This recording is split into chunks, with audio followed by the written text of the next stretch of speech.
On January 17th, 2020, we received the first posthumous project a little bit over a year after Mac Miller's passing. Exactly 5 years after that, we received the second project, Balloonerism, both of these riddled with sounds and sonics rarely heard from the artist from the rest of his career, capping off one of the most staunch progressions we've seen in an artist in our generation. Today, as we go from the start of this frat rap kid's career all the way through to the end, past his life, we'll see how this progression matches up with the 8 steps of Buddhist Enlightenment and how that might have influenced Mac in his career as he went on. Let's get into it.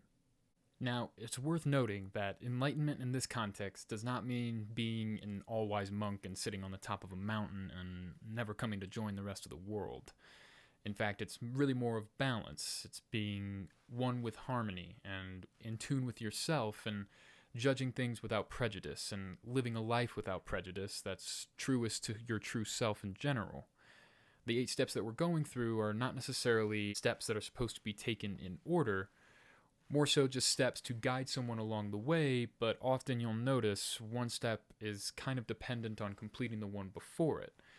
But the first 2 specifically, especially considering Mac's early career being mixed with both albums as he's trying to launch his official career, being mixed with mixtapes that are kind of him discovering his sound and really more so parsing apart how he's going through this idea of fame in this new stage of success.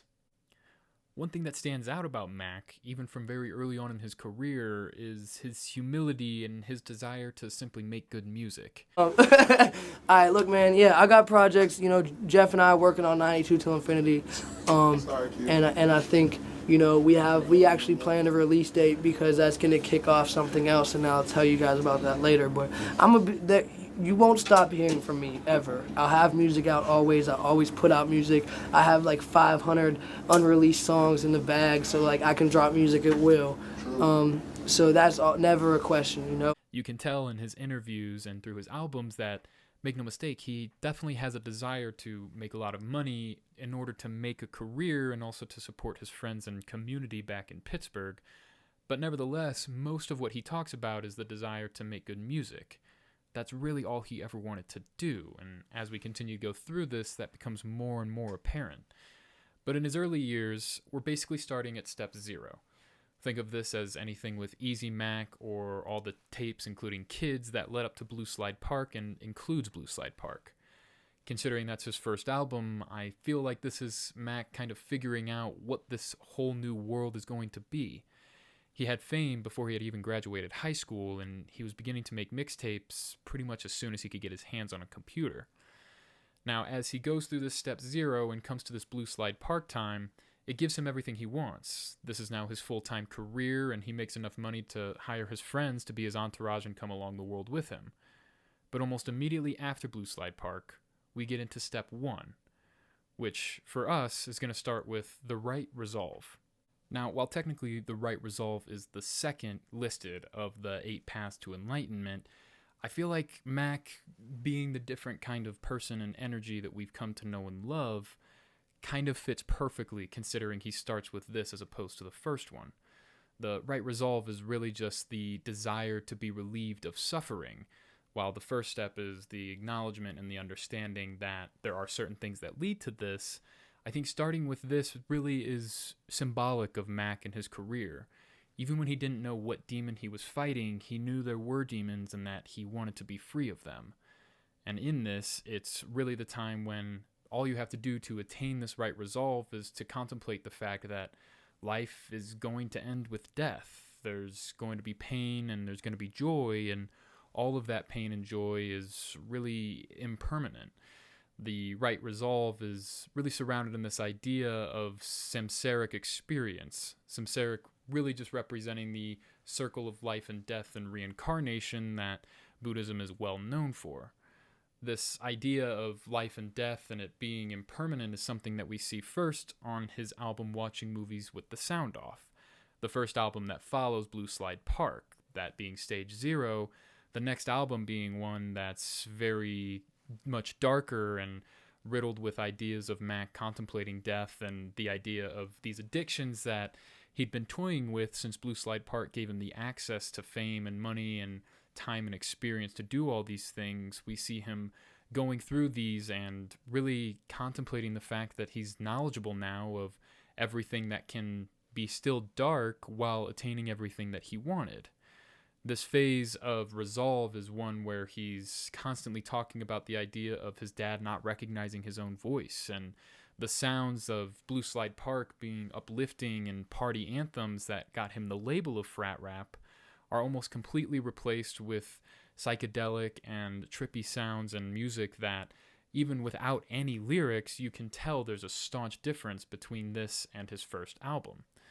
So with Watching Movie with the Sound Off, he's taking this step not towards really any lightness at the end of the tunnel, but really more so into the darkness.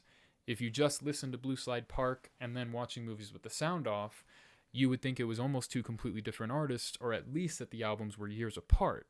But they weren't. They weren't that far apart at all. And so you can see how quickly getting to that step zero of getting all of the riches and desire that Mac wanted, with this now being his career, mimics almost exactly Siddhartha's journey through his Buddhist enlightenment as well, being a prince who had to have the riches to give them up in order to start his journey towards enlightenment himself. The other part of this right resolve step in the Buddhist path is the understanding of cause and effect, that it's our actions that create the effects from the universe that ultimately decide when we're going through these feelings of joy and suffering. Essentially, the idea of the samsaric experience in this circle, once you attain that enlightenment, you're released from this constant reiteration of life that endures this pain constantly. On Watching Movies with the Sound Off, we constantly see Mac contemplating how his actions and how his beginning of addictions are starting to impact not just himself, but the people around him, and also his career and his ability to make music. Now, this samsaric cycle is kind of Mac's introduction to the idea of circular nature, which obviously relates to his last album, Circles, and we'll get to that. But in these early phases of his career, this right resolve also is fairly similar to the first stage that you'll see when you look at these 8 steps, which is right view. Now, right view is really just the knowledge of the Four Noble Truths. The fourth truth being the truth of suffering, which is just that we are living in an ongoing state of dissatisfaction. The truth of the origin of that suffering, which is just that suffering and dissatisfaction both arises from causes and conditions and earthly ideas. Then there's the truth of cessation, which is just the fact that there is the possibility of reaching a state where that dissatisfaction ceases. And then finally, the fourth noble truth, the truth of the path. There's a path for us to follow that will bring us to such a state. Now, these four noble truths, to me, ring very true to the mixtapes that surround Watching Movies with the Sound Off, hence why these first 2 stages, I feel like you could honestly put either one in front of the other. But the idea of these 4 truths, I think, represent these new identities that begin to come out with Mac after he reaches this fame. Before Watching Movies with the Sound Off, you have his first release of Larry Fisherman, an idea of a production album where really I feel like this is where he's starting to toy with this idea of there being a possibility of suffering and the idea of cessating from it.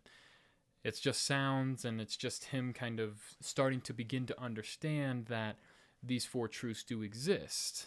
Now, with the origin of suffering, I feel like that's where you can see Delusional Thomas coming in. Even though that was released after Watching Movies with the Sound Off, I think it's fair to say that Mac was probably toying with some of these ideas and this darkness almost immediately after having the fame that he attained. Now, you compare those two with the idea of Larry Lovestein and his EPU, which is almost entirely a jazz album. I think that almost certainly is him recognizing that the cessation and the path that he wants to be on ultimately would end with love, and not just in relationships, but love from his fans and love from his family and friends. And I think at this phase he still hopes love for himself, though I think we'll see that he puts that last on the list of his priorities. Is he worth everything that he's gotten? Should he be searching for something else? Is this darkness permanent? He knows that his use of drugs and really more of his indulgence into these negativity thoughts actually are going to perpetuate this cycle for him. But just the idea of him knowing that he's in this cycle is such an important part in these first two steps. These Four Noble Truths, that there is suffering in the world, has to be balanced with the knowledge that there's a way out. In other words, if you don't know there's a problem, it's kind of hard to find the solution.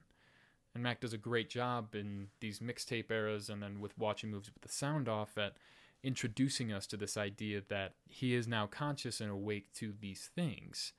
While watching movies with the sound off is in fact a large step for him, in a way it's kind of a perfect medium. Delusional Thomas is so dark that it makes watching movies with the sound off feel like a light album. But compared to something like Larry Lovestein, it feels like something that's completely made in darkness.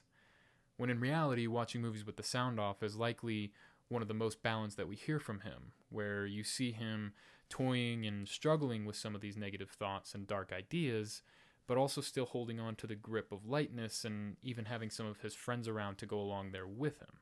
So in this early phase, now that Mac is aware and starting to contemplate all of these ideas, we move into the third pillar of the eight, which is right speech. Now, if you listen to Faces, it might sound like his speech is almost entirely wrong, but that's only if you're looking at it from probably your lens, or the lens of generally what society is accepting and expecting of people, and especially people in the limelight. But actually what right speech is speech that's abstaining from false or divisive or harsh words or words that tear down anybody. And if you think about it, Faces is, without question, him completely peeling the layers back and stopping the coded language that he's using in his other works and kind of just coming out and quite literally saying, I should have died already, or naming his songs Angel Dust, one of the most intense drugs that's rather off-putting to even drug users and party drug users. Now, as we go through Faces, it's raw and it's intense, but there's also little glimmers of Mac as he's trying to get out of this darkness. But it's nearly impossible to. He's gone headfirst into this world of fame, and it's overwhelming. To cope with it, he's forced to look to recreational substances that perpetuate this suffering more. But as he's going further into the darkness, again keep in mind that this path to enlightenment isn't supposed to be a linear journey.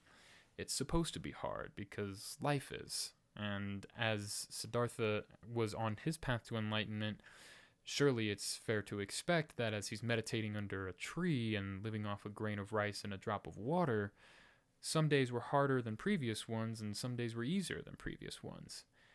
But Faces, to me, while being one of Mac's most brilliant work, comes specifically from his honesty. He holds no bars, and he makes the sounds mimic exactly what he's going through. And you don't have to be doing drugs to understand the suffering that he is at this point. The drugs certainly release the veils and strip down the inhibitions that may have kept him from releasing or even recording such music in the past. But nevertheless, this speech is only divisive if you're afraid to engage with someone like this.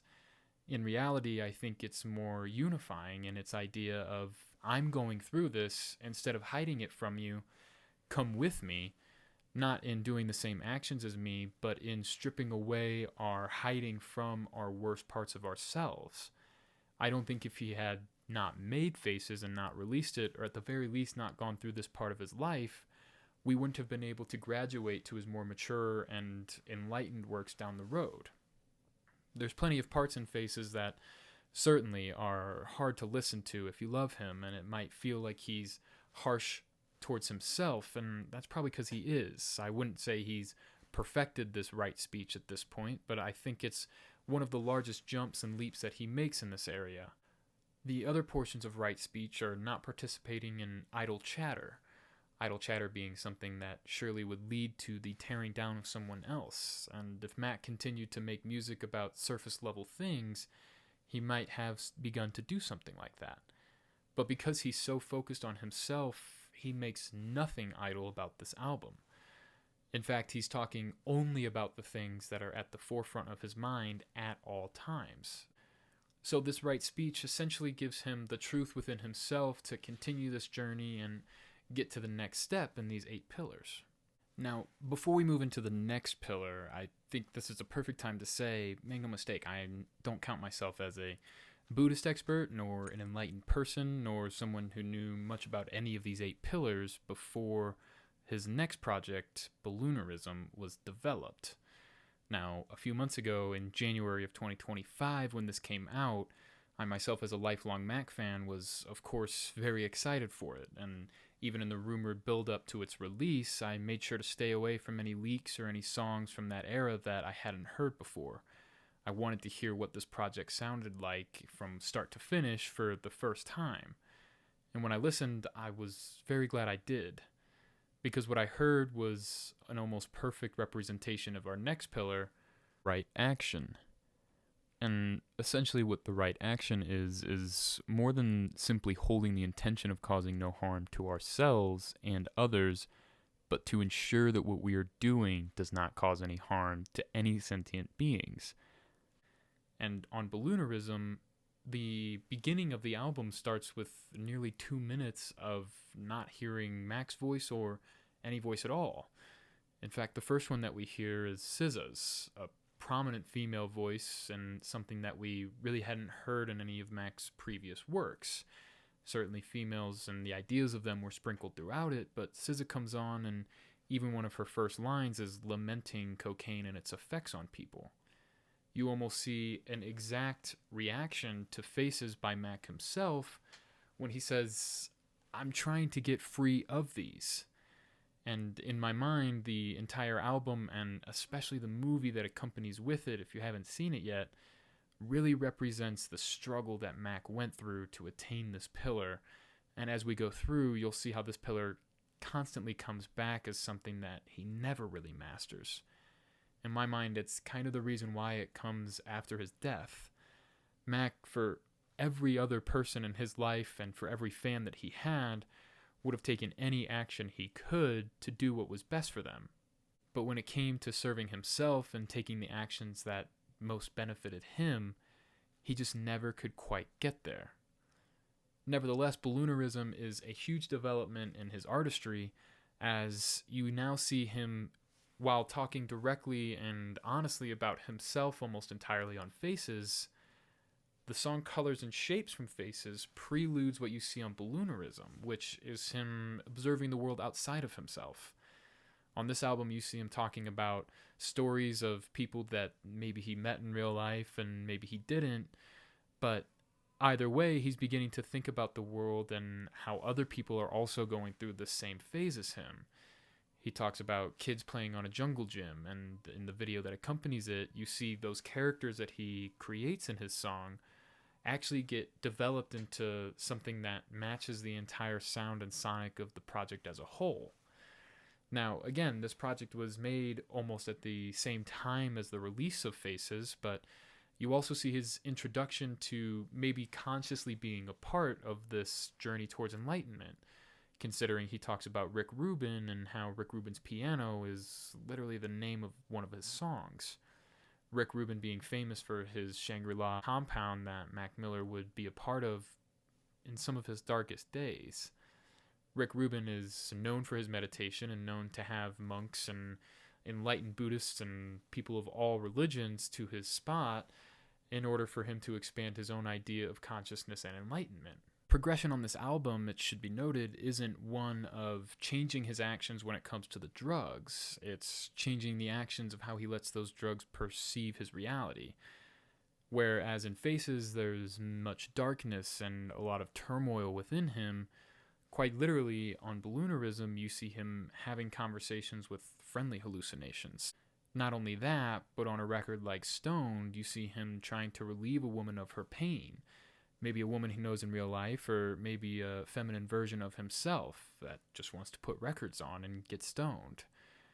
Maybe it's one of those two things, or maybe it's the children on the playground set, but nevertheless, the evolution that we see here is so important because it's one of Mac releasing himself of his own torture. He's looking at himself through the eyes of other people and looking at other people through the eyes of himself. Mac's perspective is the perfect one to narrate us through all of these journeys, and As Balloonerism accompanies the drug-fueled Faces era, it's also an evolution of how he's letting those drugs incorporate how he's willing to present himself to the world. This knowledge that we'll see on the next progression of the pillar is really that while the suffering is an inherent part of the world and as our experience as humans, it's also important to recognize that there are people all around who are going through similar things, and on this album, Mac begins to document that. There's parts in this project where Mac seems like an abstractionist painting, with only being able to paint their own distorted view of reality, but in that distortion, another version of reality that's equally as true comes to fruition. And like Bob Dylan going electric, this feels like a complete evolution in the sound that he would make, something that's more common in Divine Feminine and Circles and parts of Swimming. But nevertheless, he still remains true to himself through all of these characters, and it's why I think a lot of these characters are versions of Mac himself. Even someone driving off the bridge to their wedding song would have to be someone who got married. Kids playing on the monkey bars is a portion of his innocence that now he's starting to reckon with the fact that he'll never get back. But throughout all of this, these characters come back in the line when he says everything was quiet but the music. Through all of this craziness that Mac is trying to get through, the only thing he really can see and focus on is the music. As we move into our next pillar, Right Livelihood, it matches up almost perfectly with his first major studio album, Good AM.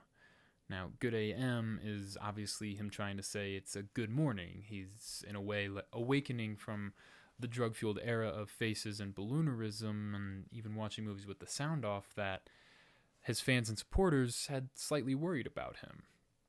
Now, what Right Livelihood means in a Buddhist perspective is to make a living no more than what you need, which we've already seen. The biggest reason Mac Miller wants more money is to be able to support more of his friends and also to make better, more, and consistent music for his fans.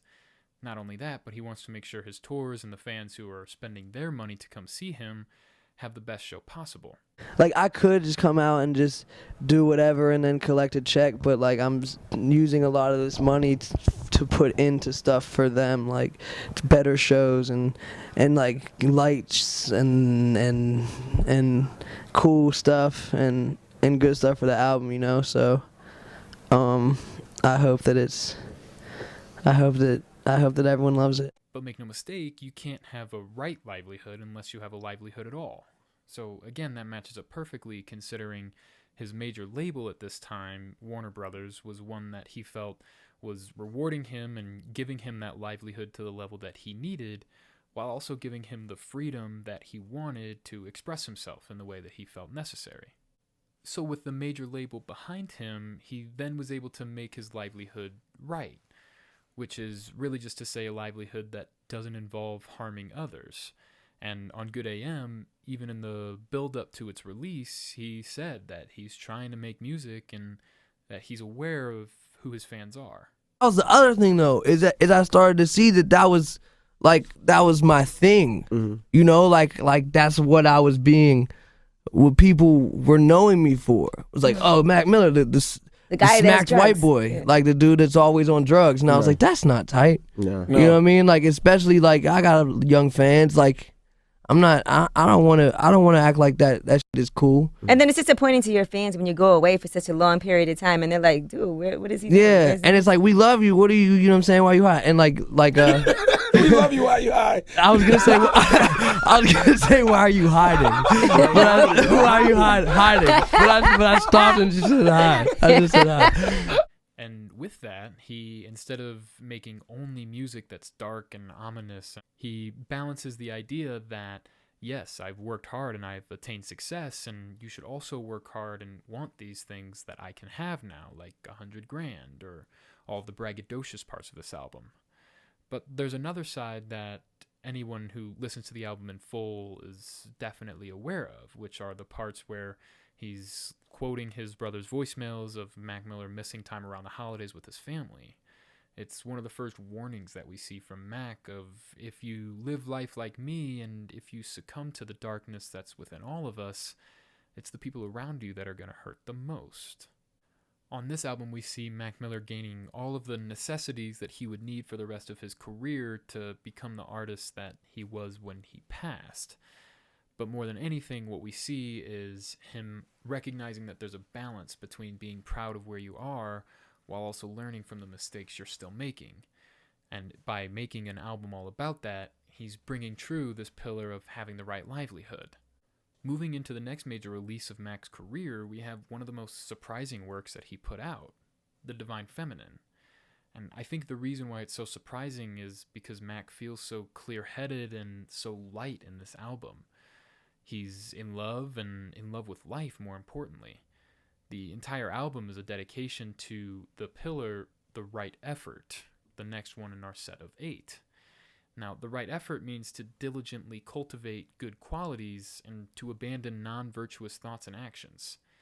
Non-virtuous meaning anything that brings us suffering. And this being the most sober, possibly, that we see Mac in his career, it makes sense that he's almost furthest away from the non-virtuous things. But I don't think it's the sobriety that's more important than the idea of him focusing on what he thought would be the end of his suffering at the beginning when we were talking about the Four Noble Truths, which is love. The entire album is a dedication to love, and not just love for the relationship that he was in at the time, but a love for life and a love at the idea of what life could end with. The album is pretty straightforward. There's fun tracks about love, and there's slower ones about the more sensual times in it. But I think the most important part to focus on is the end of this album. The end of the album is a story of Mac's grandparents and how they met and how they continued to be in love. It's essentially a few minutes of just the recounting of their love story. There's nothing spectacular about it. It's just real. And I think at this point, considering the next release that we'll look at is his album Swimming, where the song 2009 means that he's already starting to think about the idea that he misses the nostalgic aspect of before the fame hits. We saw this on Balloonerism as well with the children playing on the playground, but in this one you see that Mac is also idolizing a simple life. He loves music and he loves to make it, but he almost feels tortured by the fact that he loves it so much because it drives him to want to create and create and create, and as he creates, his stardom grows. As his stardom grows, then so does his knowledge that he can't ever have that normal life, and this tortures him. But nevertheless, the virtuous acts that he believes in most, i.e. these relationships and this idea of love, is sprinkled throughout this album, and that's probably why it's my favorite. It's the easiest to listen to. It's the most lighthearted. It's the one that makes you miss him the least almost, even though it's a portion of him that we wish we could have had more. The fact that he gave us an entire album of him at his happiest brings me some sort of peace to know that he had that, as haunting as it is to know that he lost it. Which brings us to our next pillar and almost our last pillar, as it starts to set in that we're going to lose him soon. But that's the pillar of the right mindfulness, which essentially is just to remain mindful of the body, feelings, consciousness, and mental phenomena while abandoning attachment and aversion. And he starts the album with saying he just wants to get out of his head, but to me that means he's in his head and he's thinking a lot, but he also recognizes that that's not necessarily the same thing as mindfulness.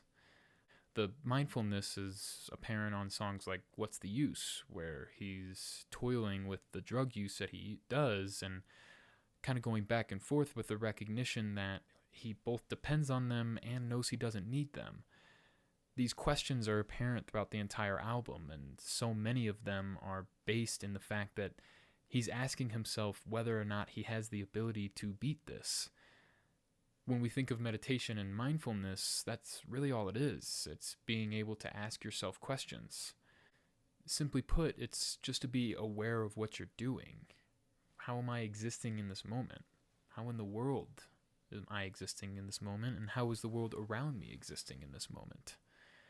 These questions are prevalent throughout all of Mac's album, and as it's the last one that he was alive for his release, I think that's where the haunting part of it comes in.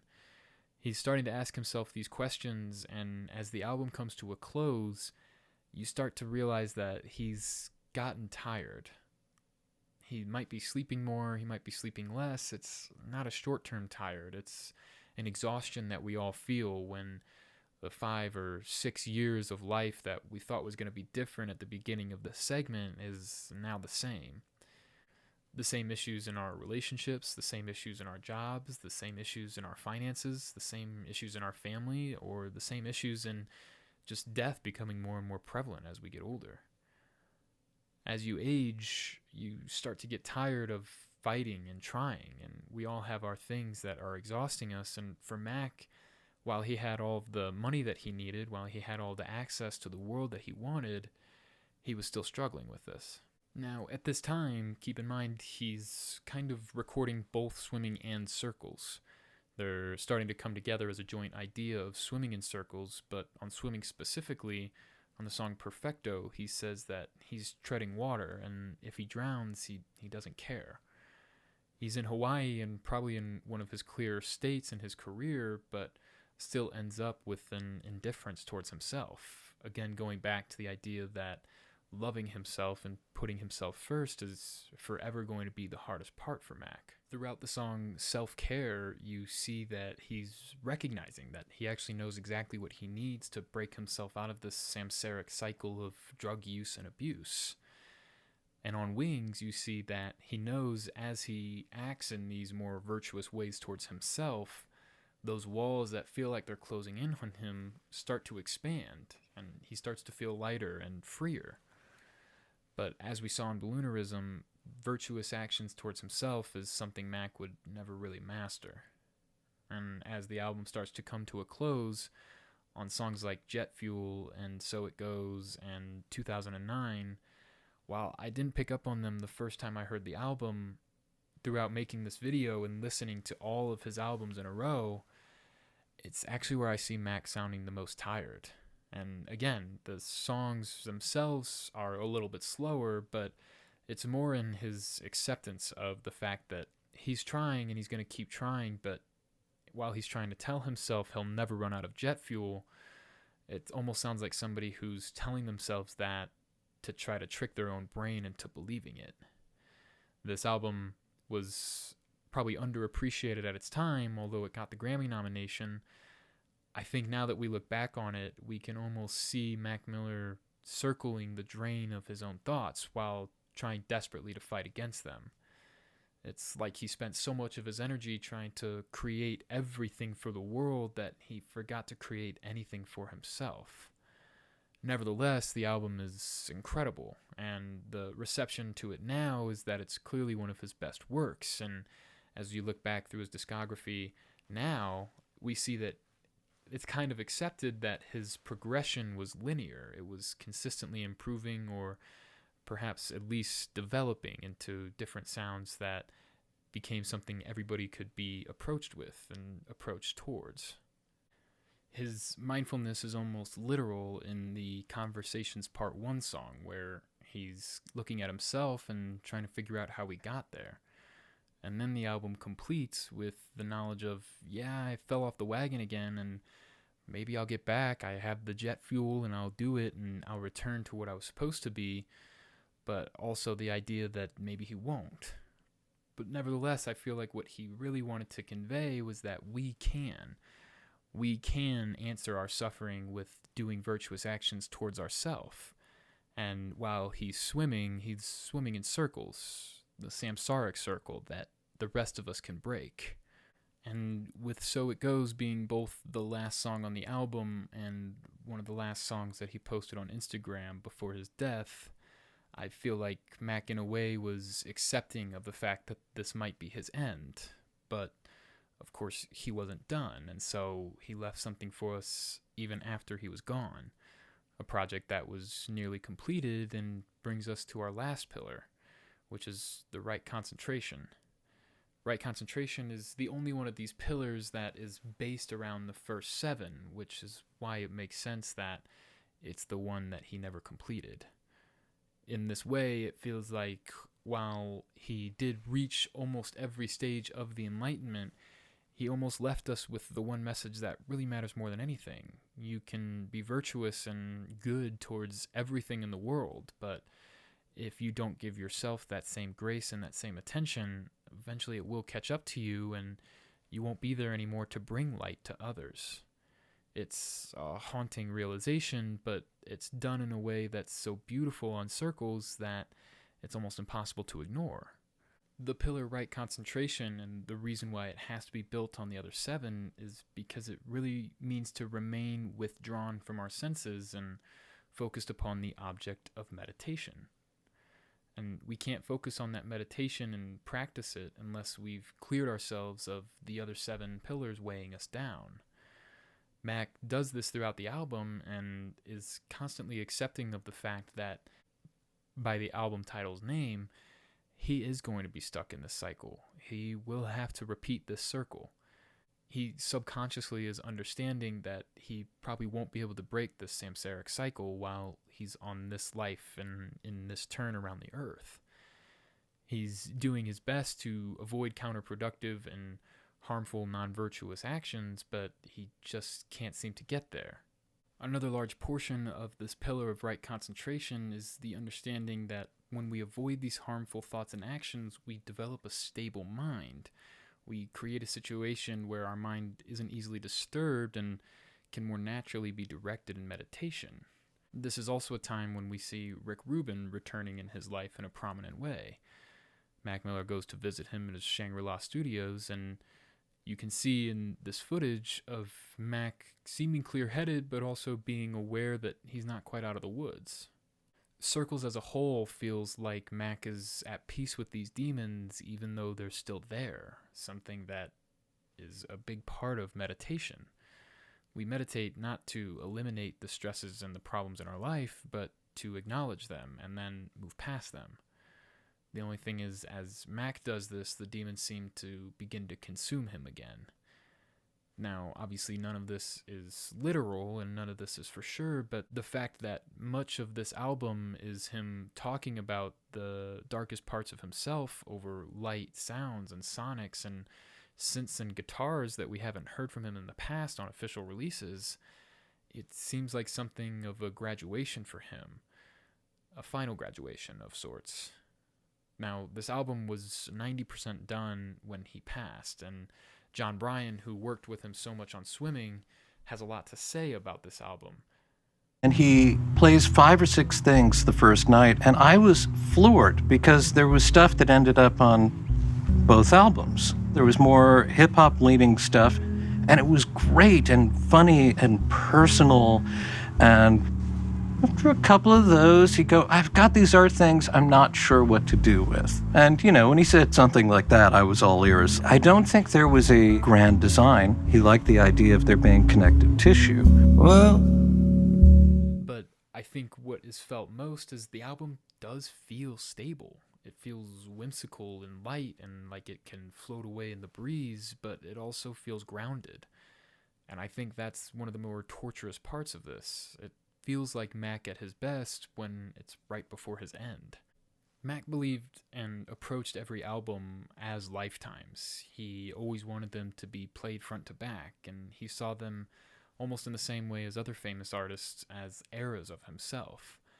And so I think the idea of him ending the album with mostly questions is a good completion of the cycle when you go back to the beginning of him making statements about him arriving. He used to say, I'm here, or I'm this, or I am that, or I have this, or I have that. And at the end of his career, his last project ends with questions of other people. Again, instead of making statements about himself, through going through this entire path, he ends with the ability to meditate on the idea of the other people that exist in the world. And do they see their reflections in the raindrops as it falls, or do they also see the space between the rain? Those kind of questions then lead him to his last line, which is that he can't find the words. Something that I think we can all agree Mac was never struggling with, words. He describes the early parts of his career as bars, bars, bars, and more bars. He created so much music in the beginning that it felt like he would never run out of things to say. But as he gained and took each step on this path to enlightenment, he had more questions than answers. And when he didn't have those answers, it felt like he would be lost forever, swimming in circles. To finish out this idea of cyclical nature, Circles is, of course, a perfect looped album. The last note being an unstable note, but an unstable note that's made stable by the first chord of the album. He didn't leave because he was enlightened. He left because he at least wanted us to be reminded that it is always going to be hard, and that it's our job to keep going and to find something to move forward with. Before and earlier in his career, he was worried about the kids that followed him thinking it was cool to be doing these drugs. And the drugs I don't really think are the important part here. It's the fact that in his pursuit of fame and money and achieving all of his dreams, after he got all of them, he recognized that there was still parts of him that weren't filled. There were circles inside of him that were left unbubbled. He essentially was telling his fans, like, I know you want the same thing that I do. The only difference is you just have to work hard. But at the end of his career, he's recognizing that, maybe sending a warning that even when you achieve everything that you want, you still have to focus on yourself. And like we talked about in 2009, once you achieve everything you want, if you're not fulfilled within yourself without all of that, you might just end up wanting the original trajectory and path that you were on already. In other words, if you jump paths without recognizing why and who you are before doing it, then you might just end up switching to a path where you'd want the original one. And just like we all only wake up and get out of bed once a day, we all also are only born once. And in a way, this is the last thing that he would do, at least in this version of himself. He's going through the process of death, hence why it ends, and why it ends with an imperfect note. But nevertheless, I think what's most important is also then on the deluxe, we see and feel what feels like Mac's perception of what comes after death, which is why it's on the deluxe. The album ends with the song Once a Day. This representing that he still thinks he's ascending to some heavenly nature, and he's doing that because even though he never fulfilled the idea of enlightenment, even though he may have never actually been striving to attain that, that's kind of the point. I'm not at all saying that he was intentionally going after this enlightenment, but more so that because he was so focused on trying to be the best version of himself, he just naturally came onto this path. And that's the message for the rest of us. He's someone who attains the same kind of success that many of us and many people everywhere want. But his point and his final message is, well, I was born once, and then I did my best. Basically, do as I do, but be better than me, as we all want to.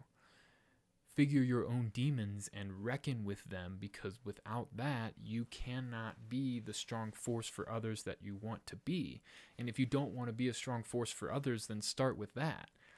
It was so rare for him to have any ill will or any negative placement in anybody's brain, because he was so focused on what he wanted to do, which was make the world better and make a lot of music. He had a passion and he had a code, and he lived staunchly by them. And whether he was trying to do any of this or not, I think if we look at his life, he gives us every meaning and message that we could want. Find what you love, find who you love to do it with, find who you love to do it for, and establish what you feel good about and how you treat others. Never compromise on that. Never strive for perfection, because none of us will get there. But just be better. Do your best. Watch out for people around you, and be virtuous in your approach to how you approach others.